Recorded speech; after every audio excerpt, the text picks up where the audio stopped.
Hi, folks. Chris Voss here from the ChrisVossShow.com, the ChrisVossShow.com. Hey, we're coming here with another great podcast. We certainly appreciate you guys tuning in. Who knew we'd do another podcast? It's 13 years. I mean, come on, really? Anyway, guys, be sure to see the video version of this. We've had so many great authors on. We just had the New York Times, one of the New York Times editors, co-editors or whatever on the show. Great show. Just a great week last week. So go back and watch all those shows on youtube.com. You can also see 10-minute snippets on LinkedIn, Instagram, all those great places that we have stuff. Also go to goodreads.com. You can see everything we're reading and reviewing and all the brilliant authors that are always on the show. And you can go to all of our groups, Facebook, LinkedIn, Twitter, Instagram. We're just everywhere. Just Google Chris Voss or the Chris Voss Show. Make sure you get the right Chris Voss. And of course, you can see my books over on Goodreads. Also, go see our new LinkedIn newsletter. It's killing it over there on LinkedIn and our big 32,000 group on LinkedIn as well. Join up to that thing. Today, we have an amazing gentleman on the show. He is the mayor of podcasttown.net, which is pretty cool. I'm not even the mayor of my podcast. I'm like the janitor or something. They just keep me in a closet and bring me out every now and then. They roll me up to the mic and go, dance, boy, dance. And I just do whatever I can. But no. So we have Elzie D. Flenard the third on the show. I guess number 1 and number 2 were unavailable. So we have the third here. But we're still working on getting the rest of the family booked. But he is going to be on the show. Let me give you his bio. Don't pigeonhole LCD Flenard III. Don't even try. Describe him this way, and I'll point out that one. Change your perspective, and he'll lead you down another path, maybe without you even realizing. He's a creative dude, an entrepreneur, a family man, a business owner. No box fits. It doesn't exist. He's a man of original thoughts, all products of unique thinking. Welcome to the show, Elsie. How are you? Well, thank you so much for having me, Chris. I'm fantastic, and I'm excited to have this conversation. We're excited to have you on the show, the mayor of Podcast Town. Give us your plug so people can find you on the interwebs, please. So, quick plug. My website is podcasttown.net, and my email address is mayor@podcasttown.net. I'm always there, so if you email me, I will respond. He's always overseeing the town of podcast.net. Great stuff, man. Hey, so tell us more about you. What? Give us a background, kind of an origin story on you, and how you got to be, more about who you are and how you got to be the mayor. So, long story short, Chris, I always knew I wanted to own my own business, and so when I was a teenager, even my plan was this. It was simple. I knew I wanted to have a family. Education was important to my mom, so I knew I had to do that, and I knew that in order to get married to any self-respecting woman, I needed a job, and so I said, okay, I need to go to school, get a job, get married, have a family, and then once I have the opportunity, quit my job and do my own thing. That was my There you plan. go. And so I'm happy to report that the plan did indeed work. It took a little bit longer than I anticipated, but here we are. I've got a family, married. I tricked or convinced, I'm sorry, my wife to marry me. We had a couple of kids, and I just jumped out on my own and started my own business. And so here we are. The plan worked. Congratulations. It's always good when the plan comes together. It's never a straight line, though. It was very zigzagged. But one day I'm sitting in a meeting with my business coach, and we're talking strategy, where I want the company to go and be and serve. And he pauses, which is always dangerous for a creative person. And he kind of stares off into space, and he says, "Elzie," and I'm at this point I'm on the edge of my seat because I don't know what he's about to say. He said, "You're the mayor. The way you show up, the way you preside, the way you do your thing, I'm going to call you the mayor. You're the mayor of Podcast Town." And so we put it out there into the universe, and people started to respond to it. In fact, I put it out on Facebook, and I get a call from my mom, and she's congratulating me on running for the mayor. And I had to tell her, I was like, "No, Mom, this is a marketing thing. I'm not really running for mayor." So that's how that whole thing happened. That's awesome, man. I mean, it's a great moniker, I guess you call it. Like I said, I'm still the janitor of the Chris Voss Show. I just clean the toilets and pick up the trash, and they just go, get on the mic. And you know, they whip me a few times and say, be get to work, buddy, get to work. I don't know what that's Mhm, about. mhm. So it's I'm just the work guy here. I just clean the toilets and sweep the floors and stuff. So what tell us more about what you do and what you do at your web. Now you've been in podcast. Let me go back one second here. I'm going to cut that out. Um, you got started in podcast a long time ago. When did that begin? So this was a part of the whole plan, right? So I'm again, since I my first day on anybody's job, I knew I wanted to do my own thing. And the problem, Chris, is it was taking a really long time. I was struggling to get my side business to the point where I could quit. And so year 7 goes by, comes and goes, and year 8, year 9, year 10. And at this point, I start to realize that there's something missing. I'm doing the same thing over and over, and I'm getting the same results. So I needed to change something. And so my bright idea was I was going to start a radio station. It was an internet radio station at the time. And I was going to launch a show called Enterprise Now. And the idea behind the show, it was I didn't care who listened. I didn't care if I got a single download. I simply wanted to get in front of business owners and learn from them. That was my only goal. So I launched the show. Then things started to go well. PR agencies started to send guests to me, and I started to learn business from these people. And eventually, I learned enough to quit my day job and do it full time. And so my motivation and my reason for starting my show was simply to gain knowledge and to learn from business owners. Wow, man, that's awesome. And so I mean, you've gone from to what 2015 to now you're the mayor. So you're definitely moving up. Next couple of years, you might be president. Well, people say that a lot, and I kind of like mayors because mayors are, in my mind, I'm from a small town, right? No stoplights, one grocery store, one Hmm. gas station. I love the fact that the mayor is the guy who will come to your barbecue. He'll come to your kid's birthday party. The president, he's too busy. He has other things to worry about.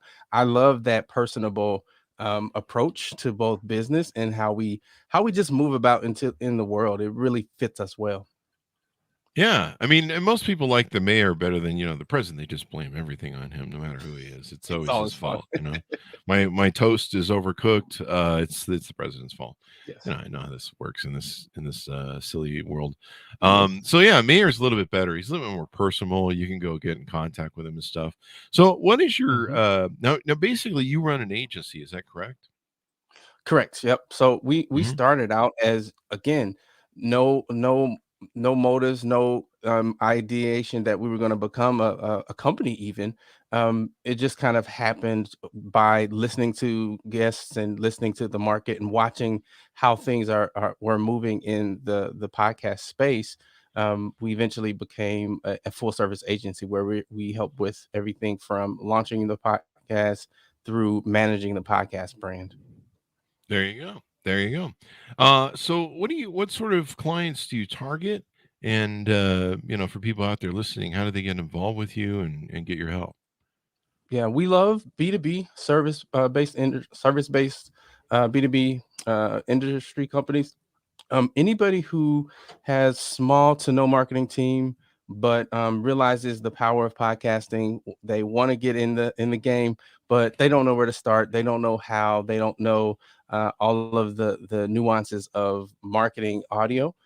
Those are typically make really really good partners for us. There you go. There you go. So what can you really provide for companies? How do you take them to the next level? Quite simply, we help build relationships and cultivate relationship.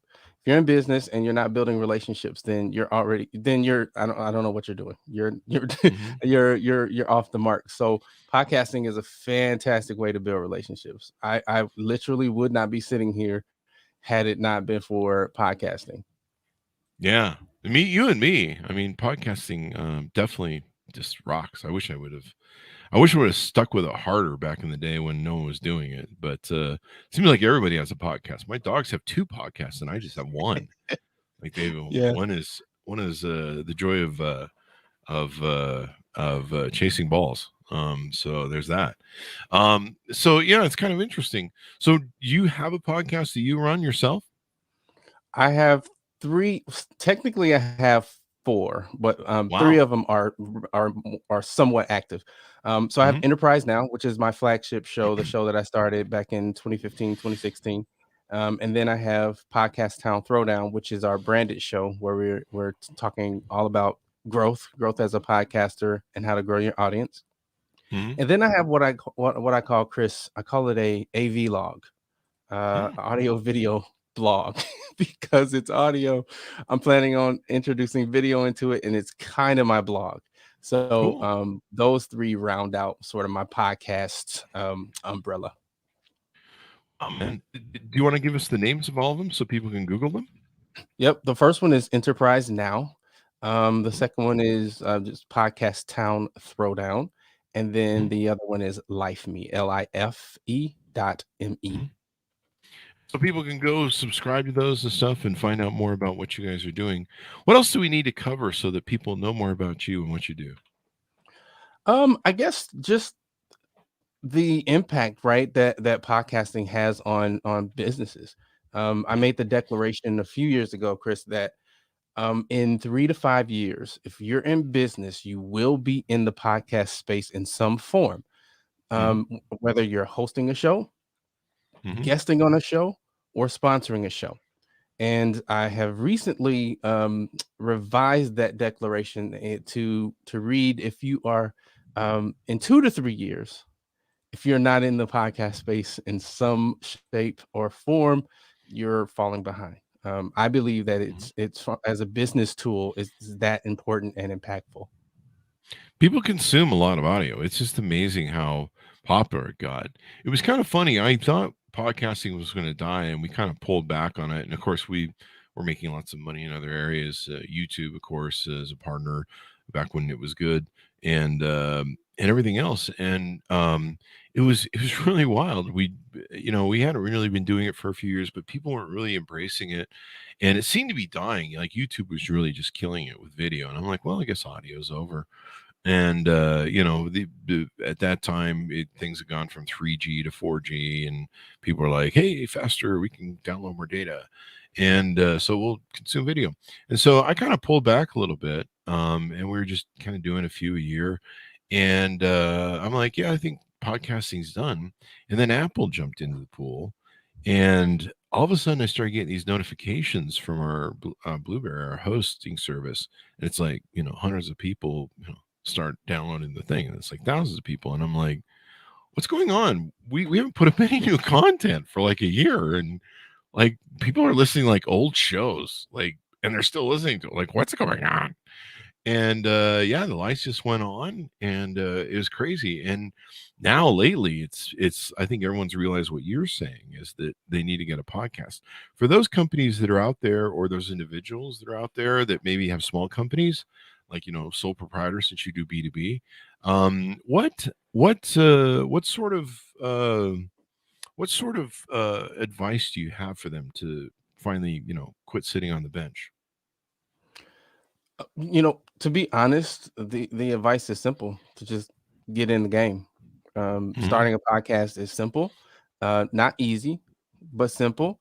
Get with a partner, a coach. It doesn't have to be Podcast Town. Somebody to help you set it up and launch correctly, and get in the game. Even if you want to start with guesting on other shows, that's a lower cost option where you can be a guest on shows and really show up as an expert and increase your brand that way.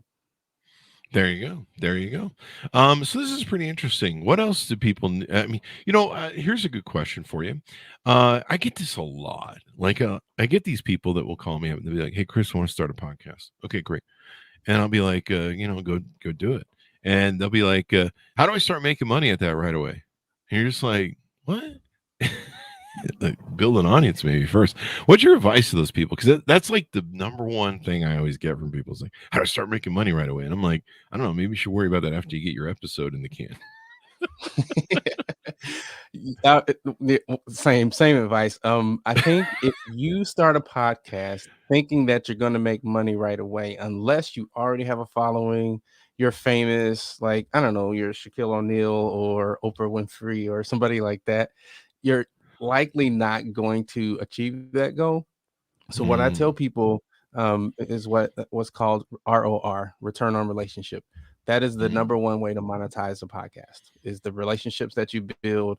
And especially if you have a product service, building those relationships and selling those services or products on the back end is probably the number one way. Sponsorship and advertisement is an option, but you have to have so many downloads for that to make sense. And I don't know about you if you delved into the sponsorship world, but it's a ton of work. You have to give them numbers and you have to have meetings, and then there are decision makers, and then there's follow-ups, and then there's just a ton of stuff, right, that you have to do that goes into it. And so oftentimes, if you have, again, a product or a service, that's probably the number one and the highest return on investment. Yeah, I mean, if you can integrate it into something you're already making money in, where it's more like an advertising thing or something like that. But I wrote about this in my book, and I talked about how over my lifetime, most of the companies I started were mostly investments with partners or whatever. And I like being the CEO, I like being the guy, but I never loved most of the businesses I was in. I loved making the vehicle and making it profitable, and the challenge with that gun to your head where you're like, make it profitable or else, buddy, we're all going to be bankrupt if you don't make this work. I like kind of the pressure, the drive of that. But I never loved anything, and that really made it hard sometimes. And so a lot of I didn't go the normal way entrepreneurs go, where you find something you're passionate about, you love it, and it's awesome, and you do it.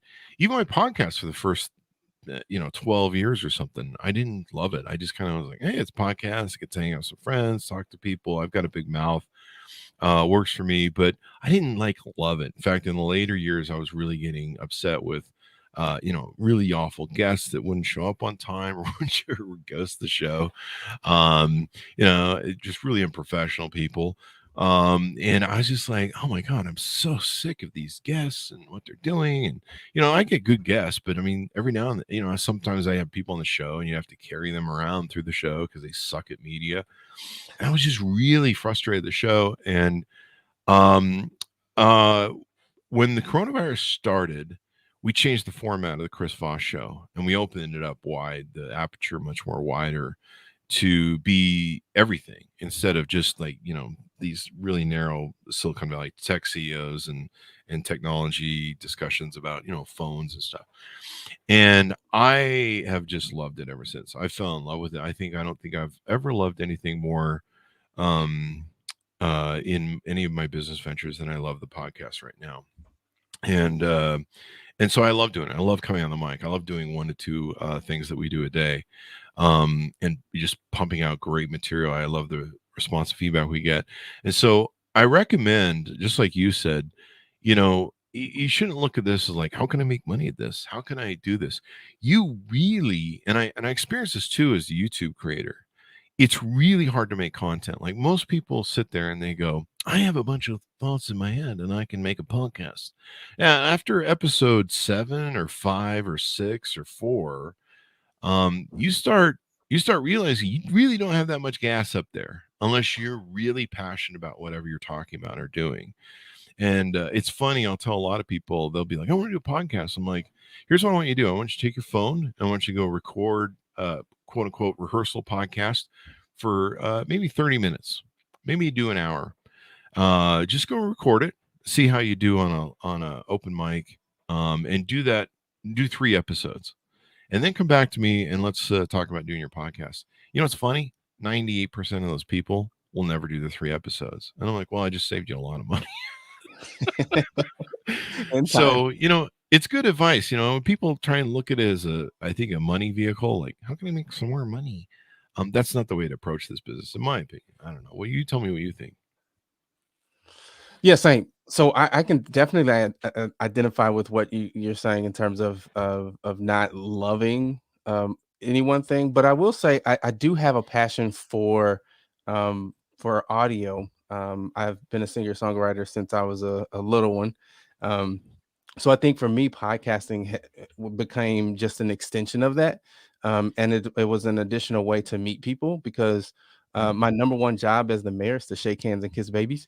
And so it allows me to be able to do that, to meet people, to hear their story, to tell my story, and to connect with people. So I would say I love the creation and the ideation process in general, whether that's for podcasting or creating a new business or service.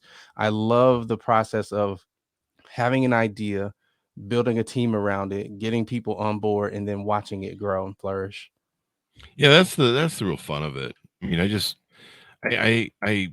was talking with people today about or last night, I think it was about crypto, and someone was making a thing that I always call them carpetbaggers, people that go from one trend to another, and they're like, I don't know, I heard it's a trend, so I should do it. And I'm like, you really shouldn't do that with, I mean, people do that like, I'm an NFT pro now. I'm a crypto pro now. It's like every week, whatever the trend is, they're the newest thing. Hmm. And it's like, quit doing that. I mean, I've been doing the show for 13 years now. I think, well, I'm pushing a little bit. I'm exaggerating. It actually be August 13th, but we're technically almost 13. It feels like 13. Let's put it that way.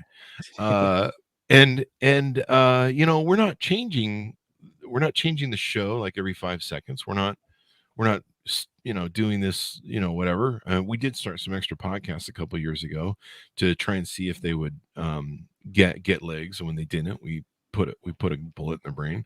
But I mean, that's just testing and doing stuff, but we didn't change the main show much. And if anything, all we did was open up the aperture and took more guests on from different various walks of life. And I think the show is much more interesting now. It covers, anybody who's a successful media person. We have people from CNN, MSNBC, Wall Street Journal, New York Times. We have some of those brilliant journalists on the show, and some of the most brilliant writers and authors. People are represented by all the big Simon Schuster and all the great houses. And these guys are all media savvy, and I love the show because when they show up, they show up on time. They got their notes. They know their gig. I can run a great show by having great guests. Hmm. And so I love it. But that's probably about the only changes we made. But we're not, I haven't gone through life constantly trying to grab the latest thing. So anyway, I think we've beaten the don't just get into podcasting because everyone's doing it dog into the ground now at this point. Yes, yes. What else do we want to touch on or help people reach out to you and get involved with your agency and what you guys are doing? I think the only other thing I would add is just really driving home the B2B side. I think in general, business people tend to be behind trends. Hmm. And so I estimate that we still have another 4 to 5 years before the business world really gets to aha. Some people have caught on, but I think if you're in business, small or large, get into podcasting. I think again it's still blue ocean Hmm. as compared to blogs or YouTube channels. So now is the Hmm. time to hop in and stake your claim, so to speak. Yeah, so what do you say to people who might say, it seems like everybody's got a blog nowadays. I mean, is there a reason for me to, like, where's my space basically? Where's I space think for it's me? And Yeah, for me, it's all about your finding your voice and your unique method to talk with your people, right? Mhm, And a lot of times businesses they've already done that. They just have to transfer that to audio, and mhm, really present themselves in a way that connects between people's ears, right? Because if you're mhm. successful in business, you've already niched. You already know your avatar. You already know what where they hang out, etc. So now it's just a matter of fine tuning that and adapting that for audio. Yeah. The other thing is too, you really have to have the ability to hold a mic for a good half an hour. Like I've had so many people that are like, "I'm starting a podcast, Chris, because you're so good at this." In fact, one of my favorite things is when people they come on the show and they go, "You made that so easy. It was so great." And they go, "I'm starting my own podcast." I'm like, "Yeah, have fun with that." And I don't know, man. I know, they come on the podcast. I do 2 shows a day. I don't, I'm not sitting there going, I don't know if you're good or not. That's their business. Mhm. And the longevity is the real case. I mean, like I had that with our YouTube video. We still have people watching content from our YouTube video from 13 years ago, and that's 13 years. It might be 14 at this point because we started there first. And we have people still making comments. They're still watching those videos. It's like insane. I mean, I had to quit putting prices on our videos because people 10 years from now, 5 to 10 years from now, would be like, "You're stupid. It's not $100 anymore. It's $10 on Amazon." It's like, dude, that video is like so old. Like, you have no idea. I still have people ask me customer service questions. Like, I can't get my Bluetooth speaker to work from 2013. Anyway, my point is you really have to have a love for talking, speaking, blabbing. I talked about this in my book where I grew up as an introvert. I grew up as a very quiet, watch everyone do stuff person. I wasn't a narcissist yet. Um and starting my own companies, you have to be a master communicator. You've got to communicate and sell your vision to your vendors, your employees, your board, your investors. Everybody has to be involved in your vision, and you've got to constantly be selling it. You've got to constantly be marketing it. You got to be constantly letting people know what's going on, why it's going on, and what the updates are. And so I just became a big mouth for my companies. I always wrote my newsletter.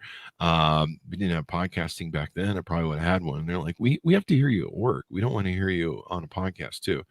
But I just became a big mouth over time, and owning so many companies, it just becomes natural to you to be communicating to people, helping them know what's going on in your head, getting them pumped up, getting them motivated.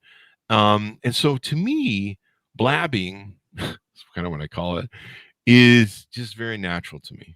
And so I think a lot of people too, when they consider doing a podcast, they need to realize that you really need to enjoy talking. You can't just get on this mic and just go, "Hey, how's it going, eh?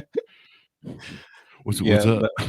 my least favorite shows are the ones that are stream of consciousness, and I get 3 minutes in, and I'm like, I will never get those 3 minutes back. We use those. We use the Descript to cut out all the because I just did it right there. I use a lot of the filler words, and sometimes some of my guests use more filler words than others, like or repeat a word.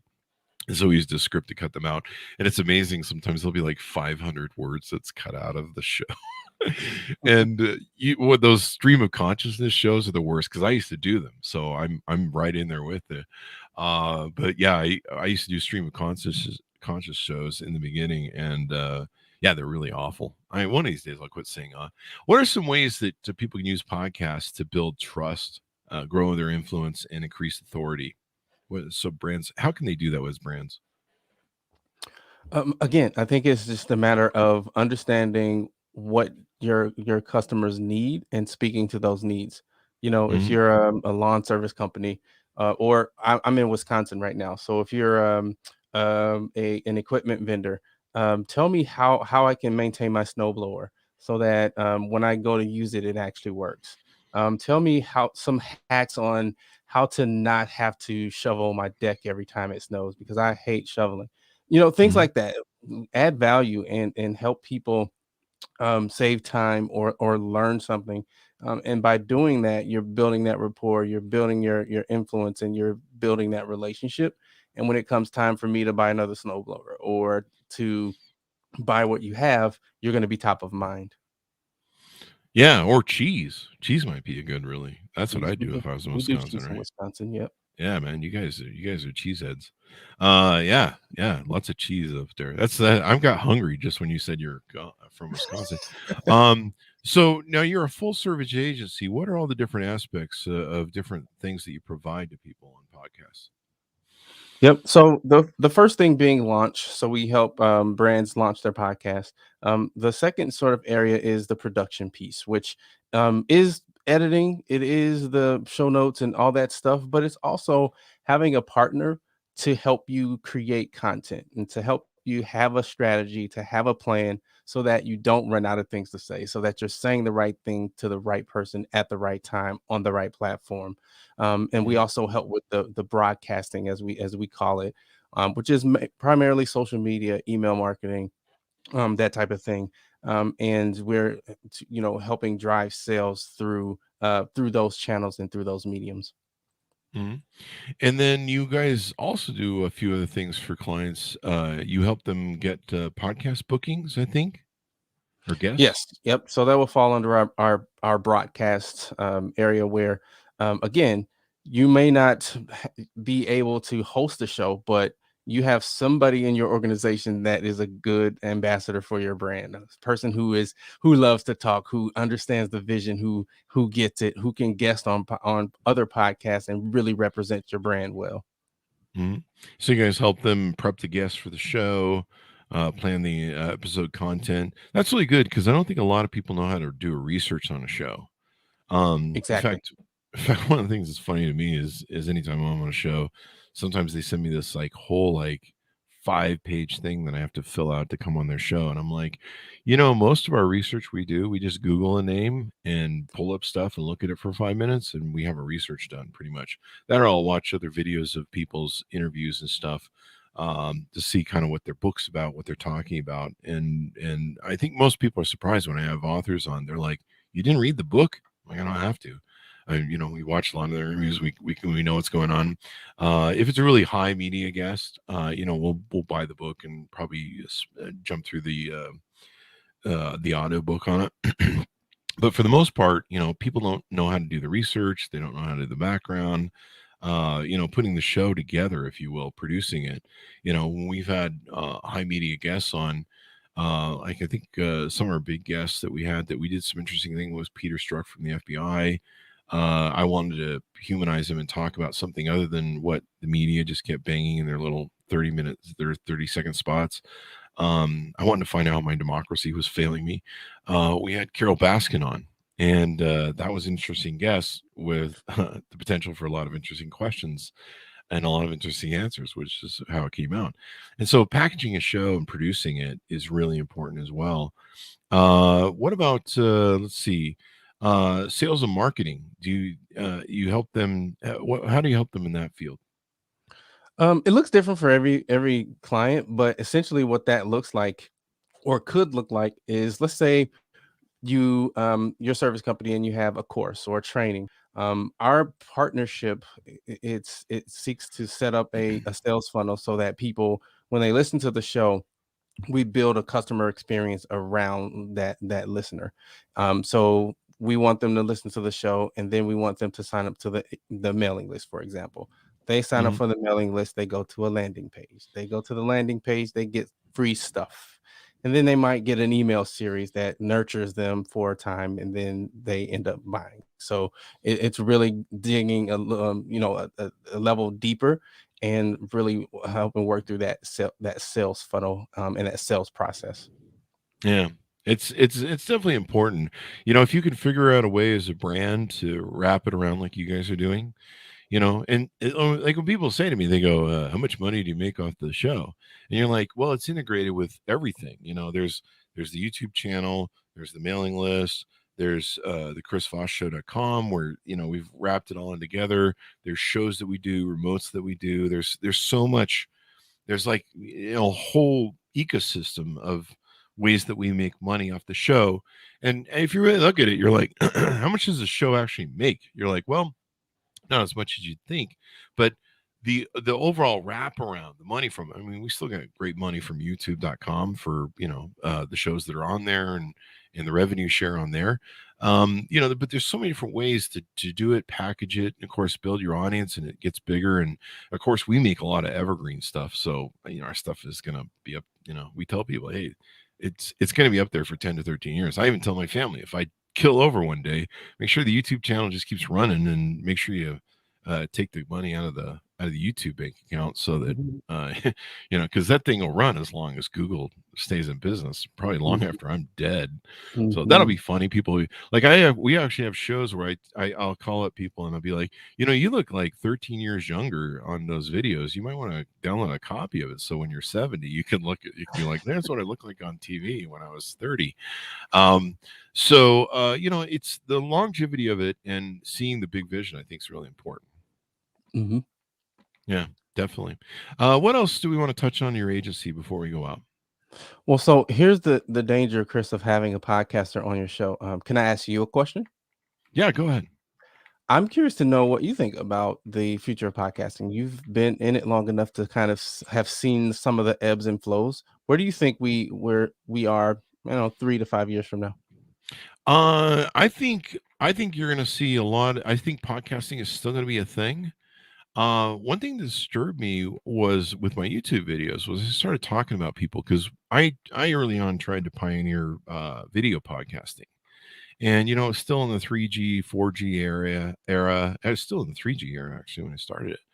And I was just like, I see the future as video podcasting. And so I started doing video podcasts, which are really hard for people to download and upload and, whatever. And over the years, the consistent message I've gotten back on my videos and my YouTube videos is mostly people are listening to them. They're not watching the videos, they're listening to them. They're doing the wash, or like for me, I'm at the gym. So I'm not really watching a YouTube or a podcast. I'm listening to it. I listen to a lot of audiobooks while I'm driving the car. I listen to a lot of podcasts while I'm driving the car. Um, and so people are doing other things and consuming it. Like I'll sit all day and have an audiobook or podcast playing in the background or YouTube video playing in the background while I work on a separate computer. I don't watch the video. I just listen to it. Every now and then if there's something pertinent, like, hey, here's something, and I'll be like, oh, I'll go watch whatever that part is. But for the most part, a lot of podcasts, I think are going to get washed out. Like the numbers I got from Blueberry was 80% of podcasts die by episode 7, and the other 80%, the other ones that are left after that, 80% of them will die by episode. I think it's 20 or 20. Yeah, I think it's 17 or 20 or 25. There's some variations on there. Companies like Anchor probably have 500,000. A couple of years ago, I heard it was 300,000. They probably have 500,000 zombies dead podcasts on their thing. And in my experience, about 95% of podcasts are just either walking zombies or soon to be zombies. We've had famous people on the show that were brought to us by top PR agencies that have a book. They've got a TV show and stuff. And we'll go look at some of their prior videos to prepare the research for the show. And people didn't pay their GoDaddy account. So their whole website's down. And you're like, wow, that was a waste of someone's time. So I think what's going to happen is you're going to see a consolidation where more and more shows like mine are going to be, the people who last. And we've really done that. We've outlasted a lot of people. Um, and I think you're just going to see a lot of zombie podcasts. And I think it's going to continue because so many people are getting into it. And like what you and I have talked about in the show, they're doing it for all the wrong reasons. And the other thing is too, and this probably is a shout out to your agency, is they don't do a lot of the prep work that you're talking about doing. When I look at your website and I see how you help clients and how you really help them do all the legwork. A lot of people get burnt out doing the research. They get burnt out doing the scheduling. Sometimes it's hard to get guests. That gets burnt out. It gets frustrating with a lot of different things. Like guests don't show up on time. When I show up on podcasts, it's amazing how many don't have an automated scheduler. They're just like, hey, what time's good for you? And it takes like 50 emails to get a booking time. So I think what's going to happen is there's just going to keep being a consolidation of great shows, good shows. I think some of the silliness is going to end. I guess they're popular if Rachel Maddow does a show. It's like 7 episodes on Watergate or something, 10 episodes on Watergate. And she's got a platform where she can build a lot of audience. But to me, I think longer term shows like mine, one that you always know is there. You're always going to come back to it. It's not the spark of the week.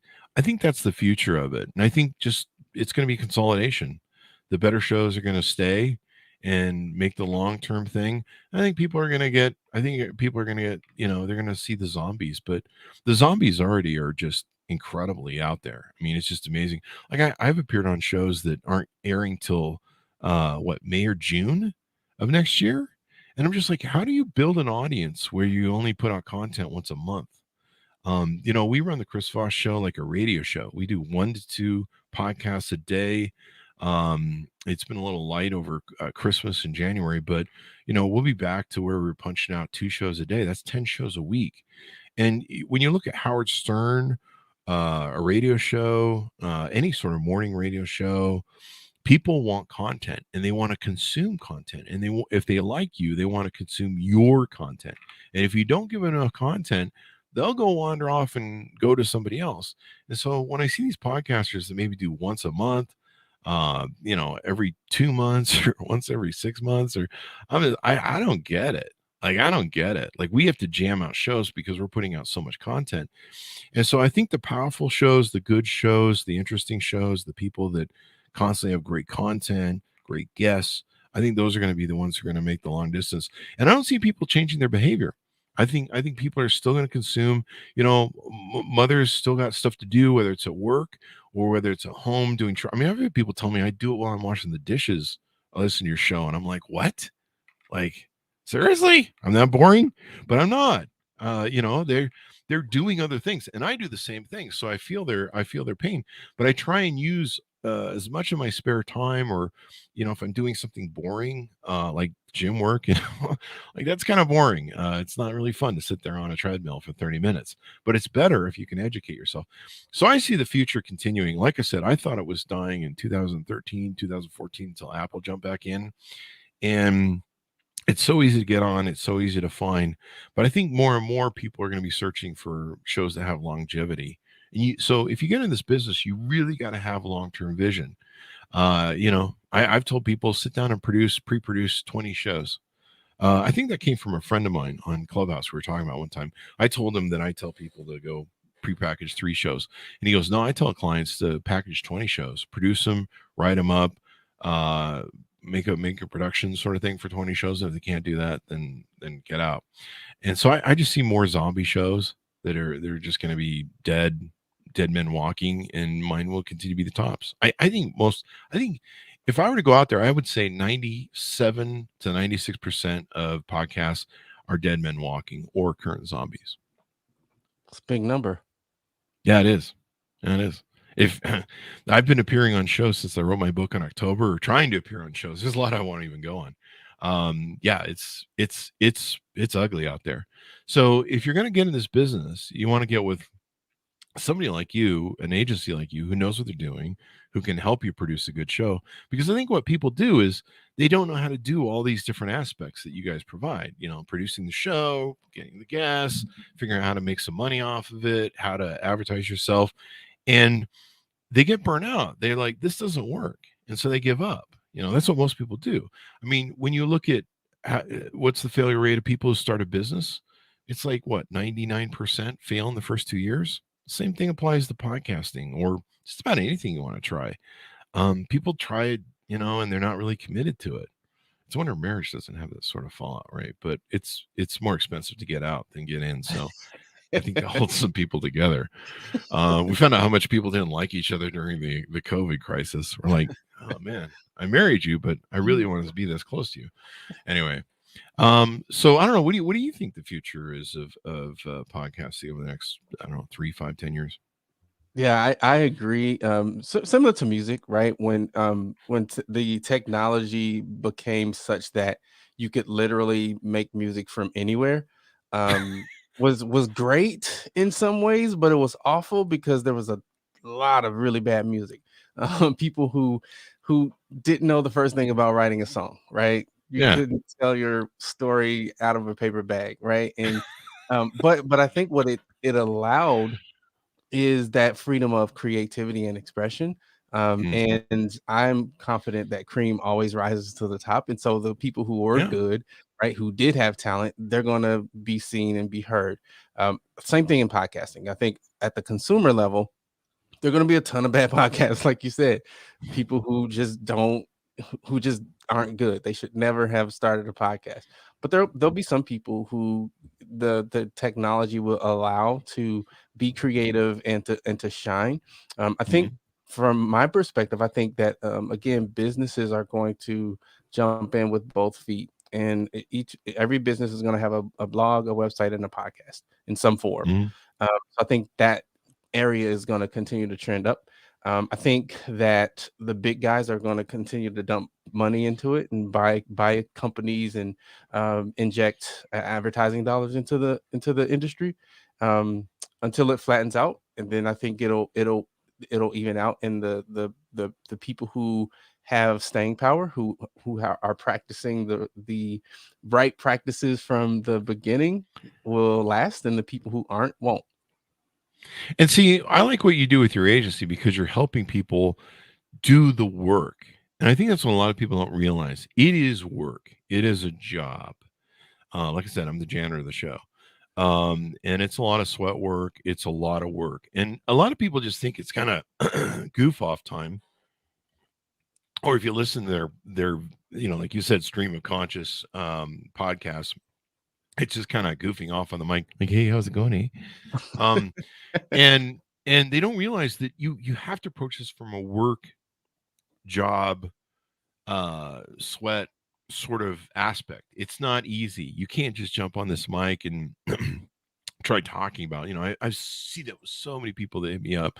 They're like, I can talk, I like to talk. And you're like, no, you have to be interesting too. Mhm, mhm, Or you have to be a good comedian. Like I have a lot of people go, your show is so funny, you're so funny. And I'm like, I'm not really that funny because I study comedians, but I try to make guests interesting, but mhm, there's a lot going on my head. They don't realize how much production is going on my head at any given moment.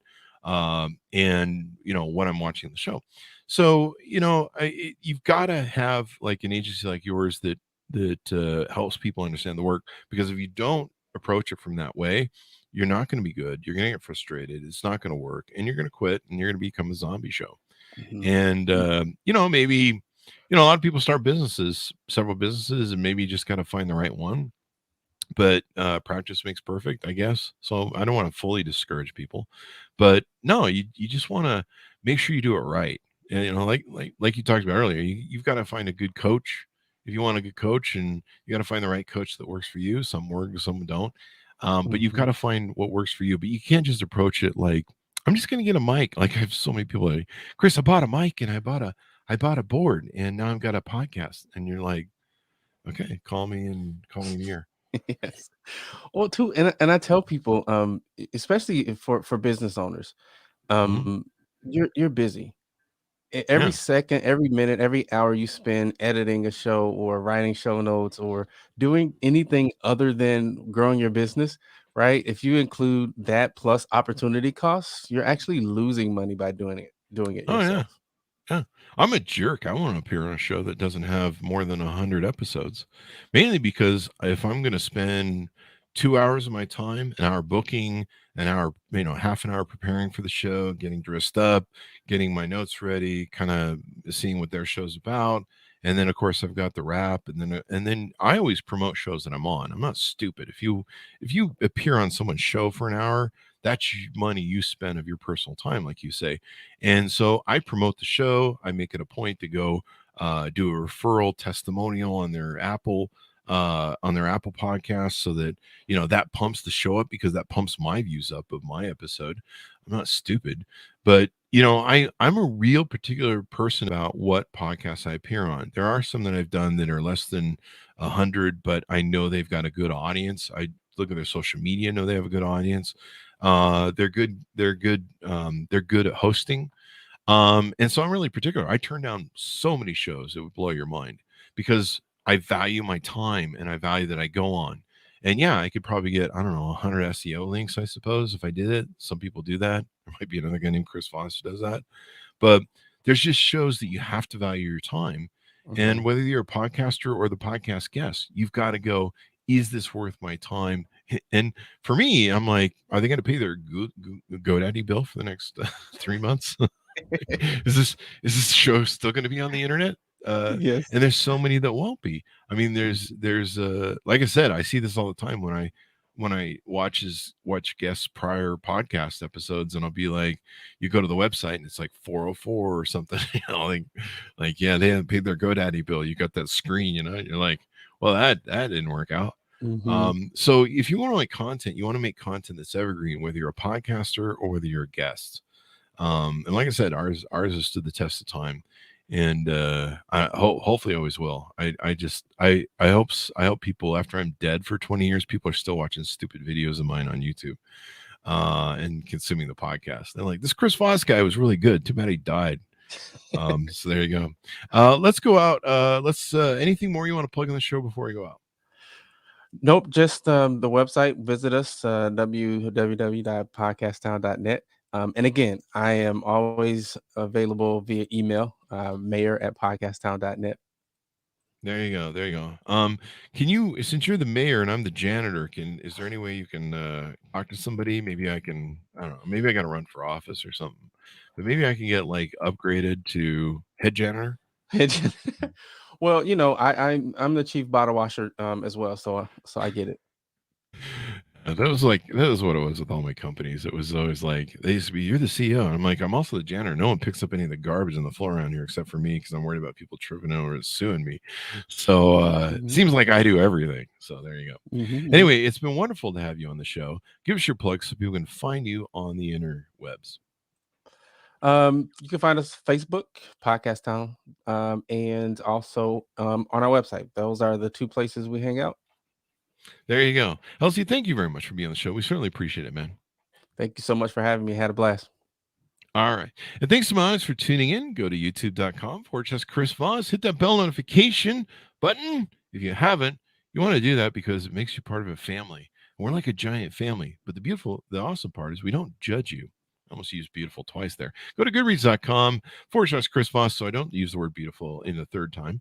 And also go to all the groups. LinkedIn is just killing it with the newsletter that we put out daily and the big 132,000 group. Go see what's going on over there. All the groups, Facebook, LinkedIn, Twitter, Instagram, and all the crazy stuff the Chris Voss Show is always up to.